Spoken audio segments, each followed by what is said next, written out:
Well, it's exciting to welcome back Dr. Gloria Gilbere. Thank you. It's nice to be back. When we spoke before, you were talking about something you went through in your life which helped you become a better doctor because you really were able to understand and walk in the shoes of your patients. And that led to you writing a book called I Was Poisoned by My Body. Right? What a name, huh? That's right. And actually that was 10 years ago. That was 10 years ago, yes. The original one was 10 years ago. I wonder if you'd describe that experience to our listeners, please. Well, it's interesting because I see it repeated, Lyle, over and over and over. And what happened to me was, after this life-threatening accident that I was involved in, falling on concrete, and developed the blood clots, I went into intensive care without any symptoms. I had traveled all over the world. I was very careful what I ate, but I never had any allergies, other than migraines to things like MSG when I was younger. And all of a sudden, I came out of intensive care 7 days later, which is what happens to most of the people I work with. It's some type of a traumatic incident in their life, not necessarily an accident, but even an emotional trauma. And when I came out, I just wasn't getting better.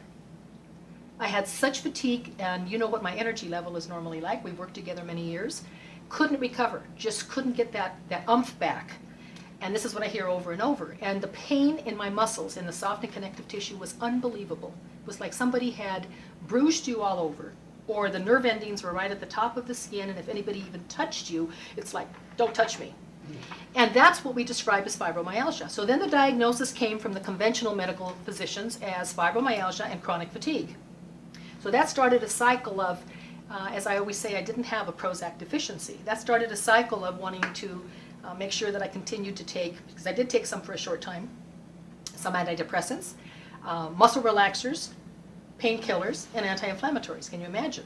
Which is everything I am against. Completely atypical to anything that's been going on in your Exactly. life. I am not against conventional medicine. It saves lives. It saved mine. But in the case where it's being used for symptom care, which then becomes drug management, that's what I'm opposed to. I've dedicated my life to finding natural solutions so that that doesn't occur. And of course, when drugs are necessary, we use them. So little by little, I started realizing I was in the same cycle that my patients get into. And all these bells went off. Then I was starting to have all the side effects. I wasn't sleeping, had total insomnia for almost 6 months. So then they wanted me on sleeping pills. But what happened was I went off of everything else except the anti-inflammatory. The inflammation was so acute that there was no way I could have functioned without it. Well, then I ended up little by little becoming allergic to everything. I was eating a sandwich one day in my health center and my throat closed. I went into total anaphylactic reaction. Same little sandwich shop that had always prepared my sandwiches, organic turkey, you know, whole wheat bread, nothing unusual in it. And that ended up in the ER, of course. And then it started happening more frequently. And this is what people don't understand. When they develop an autoimmune disorder that is based from the gut, meaning that it's autointoxication. When we were younger, it used to be called toxemia. It's all the same thing, whether it's leaky gut syndrome, toxemia, or autointoxication. And so what happened was my body was poisoning itself. That's how I came up with the title with my publisher of I Was Poisoned by My Body. And eventually was homebound for 1.5 years. Literally wrapped my mattresses. I did everything I told my patients to do all those years. Wrapped my mattresses in, they were only about 1 year old, wrapped them in foil. You know that barrier cloth that they use to wrap buildings? Had to wrap them in that because if you have the Scotch guarding and the flame retardancy and all the synthetic chemicals in the mattress and you're laying on it at night, you go into an allergic response. And many people don't realize that the bedroom must be the safest room in the house because that's when the body is able to recover, not only to rest, but for the immune system to recover, for us to have the strength to be able to repair the body.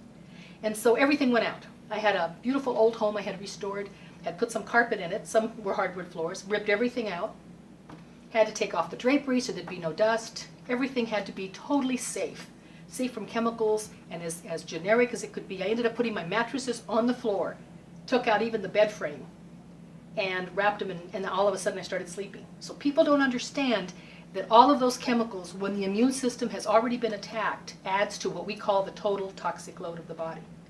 And so you're saying that there are people that may be not even understanding why, but are really at 50% of their energy level because of the fact that what's going on in their house is so toxic that it's drawing all of that from them, but it's something that, because it's insidious and it goes and grows and grows and grows, you have no idea what's going on. Exactly, and that's why we call them invisible illnesses. And so if a person, I always say to clients or when I'm lecturing and teaching, if you go to bed at night, even if you don't have these serious disorders, these immune system disorders, if you go to bed at night and you don't have a headache and you don't have muscle aches and pains, I'm not talking about somebody with a saggy old mattress, and you get up with a headache or with a sore throat or with any type of a severe, what we could call an allergic response, not necessarily an allergy, but a response to something that's a chemical in that environment, then you better start looking at the bedroom. Because if that's not totally non-toxic, the body's not going to be able to repair. Would I be able to learn about that in your book? Absolutely. The book is literally my story all the way from when it happened, how I repaired my body, what I learned from my patients as much as they learned from me, and what happened 10 years later, how I'm able to live a normal life, living what I teach. Not that I don't have to take precautions, but I live a normal life. Well, we appreciate it, and I hope we can come back and talk a little bit more about this. It's a pretty important subject. It's very important, and thank you for bringing it up. Thank you. You're welcome.